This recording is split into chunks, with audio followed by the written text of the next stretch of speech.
Hello and good morning all of you. How are you today? Fine. Okay, today we are going to learn subject Sanskrit class 7. Okay, षष्ठा पाठा हम पढ़ रहे थे, है ना। हमने जो है ये कंप्लीट कर लिया था पेज नंबर 16। अब हम पेज नंबर 17 में आ गए हैं। ओके, चलिए देखते हैं। पितुर्भिप्रायम ज्ञात्वा युवराज प्राह, पिता की इच्छा को जानकर, है ना, पिता का अभिप्राय जानकर युवराज ने कहा। युवराज ने क्या कहा? व्यर्थमेव भावनात्मानं सूचे पातयति, व्यर्थ में ही आप सोच में पड़े हुए हैं। ठीक है। अहम सुयोग्य नृपो भविता, मैं सुयोग्य राजा बनूंगा।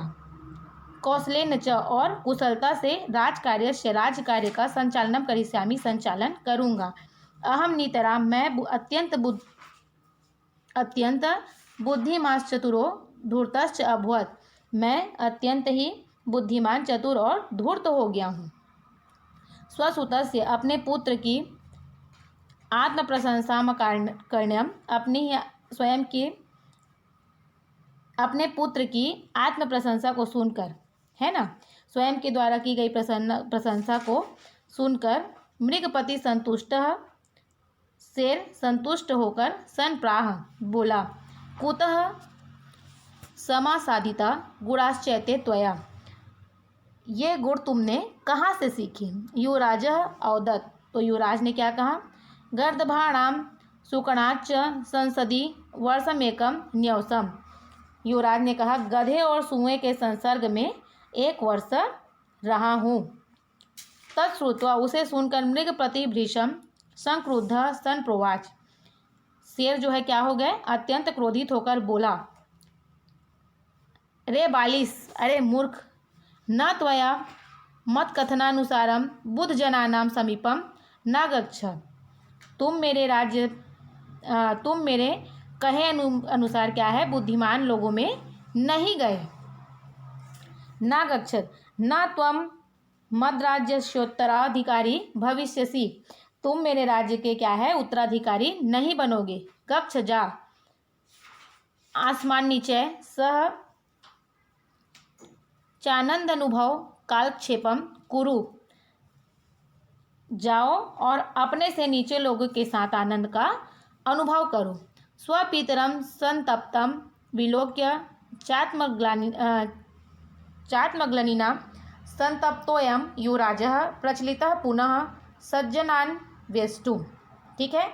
अपने पिता को दुखी देखकर, संतप्तम दुखी विलोक्य देखकर, चात्मग्लानिना आत्मग्लानि से, संतप्तोयम संतप्त अयम यह युवराज प्रचलितः पुनः सज्जनों के पास प्रचलितः चले गए। ठीक है, पुनः सज्जनों वेष्टुम, सज्जनों के पास चले गए। कुशलाह बुद्धिमतो जनाः, कुशल बुद्धिमान लोगों ने युवराजम न तुष्टुबुः, कुशल जो है बुद्धिमता जो है बुद्धिमान लोगों ने युवराज को संतुष्ट नहीं किया। गुणनतस्तस्य भर्त्सनामेव व्यधुः, बुद्धिमता से वह उल्लू से मिला। ठीक है, गुणीजनों ने उसकी बुराई की भर्त्सना की, है ना। बुद्धिमता चोलुकेन स मिलता है, अब बुद्धिमता से वह कहाँ मिला? उल्लू से मिला। उल्लूकस तमक्षियत विपत्ति धैर्य धारक पुत्रक, उल्लू ने उसको क्या शिक्षा दी? विपत्ति में धैर्य धारण करो पुत्र। शक्ति रहिते सत्यमपि, शक्ति रहित होकर भी परिश्रमस्य अभ्यासम कुरु, परिश्रम से अभ्यास करो।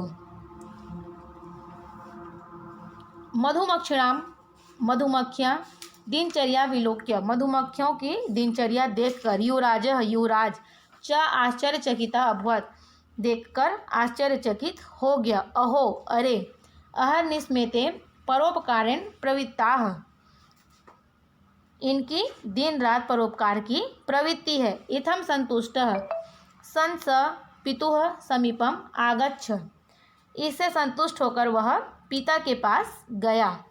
मृगपति सूक्ष्मेक्षिकयां स्वसुते व्यवहार परिवर्तनम व्यलोक्यता तत्संगतौ स बहुकालम यापयामास। ओके, मृगपति जो शेर है उसने अपने पुत्र का व्यवहार, स्वसुते अपने पुत्र का व्यवहार परिवर्तन छोटी सी बात में ही क्या कर लिया, उसने देख लिया। उसकी संगति से, तत्संगतौ उसकी संगति से, वह स मीन्स वह बहुत समय तक रहा। उनकी संगति में वह क्या था, बहुत समय तक रहा। एकदा मृगपति युवराजम, एक बार मृगपति शेर ने यानी कि युवराज को स्वपार्श्वमाकार्य अपने पास बुलाकर प्रोवाच कहा, आगच्छ पुत्र, आओ पुत्र, आगच्छ आओ, मम जीवनस्य मेरे जीवन का अंतिम समय सन्निकटः अस्ति, समय निकट है, अत्यंत निकट है। अद्य विश्वसिमि च अहम, आज मुझे विश्वास है, च अहम यत्वं प्रजानं कृते सुयोग्य कुशलो न्यायप्रियश्च नृपः संजाता। आज मुझे विश्वास है कि मुझे विश्वास है कि तुम प्रजा के लिए सुयोग्य, कुशल और न्यायप्रिय राजा बनोगे। राजसुखम अनुभव भद्रन्ते भूयादिति कथयित्वा मृगपति मृत्यु यंगतः। राजसुख का अनुभव करते हुए सज्जन बनो, यह कहकर शेर मर गया। ठीक है, आई होप आपको ये पार्ट समझ में आ गया होगा। पहले पेज में हमने पढ़ा था कि किस तरीके से राजा अपने बच्चे को बोलता है कि बेटा बाहर निकलो यहाँ से और जाके प्रजा की समस्याओं को जानने का प्रयास करो और शिक्षा लेकर, ज्ञान लेकर वापिस आओ। तो वो कहाँ पहुँच जाता है, शेर का बच्चा जो है सूअर और गधे के बीच में पहुँच जाता है और वह उसी की भांति अपनी जो अपना जीवन है वो व्यतीत करने लगता है ना। फिर उसके पिता, जब उसको पता चलता है उनके पिता को, तो वे उनको मूर्ख हो तुम करके उनको फिर से भेजता है। तो जब वो फिर से जाता है तो क्या देखता है कि वो देखता है उल्लू के पास, वो सीखता है कि आप जो है धीरज धारण करो करने का सीखता है ना, किसी भी कष्ट के समय में धैर्य कैसे रखना है ये सीखता है। उसके बाद वो कहाँ किसको देखता है, मधुमक्खी को देखता है। तो मधुमक्खी से वो क्या सीखता है, परोपकार करना सीखता है ना, कि उनका जीवन दूसरों के लिए ही समर्पित रहता है, इस बात को वो जानता है। तो उसके बाद वो जो है अपना व्यवहार बदल लेता है और उसके पिता के पास जब वो जाता है तो उसके पिता जो है उसका इतनी छोटी सी ही बात को देखकर उसके पिता जो है उसका व्यवहार जान लेते हैं। और अंत में जब राजा मरने वाला होता है तो वो अपने पुत्र को क्या बोलता है कि तुम एक कुशल, न्यायप्रिय और सुयोग्य राजा बनोगे।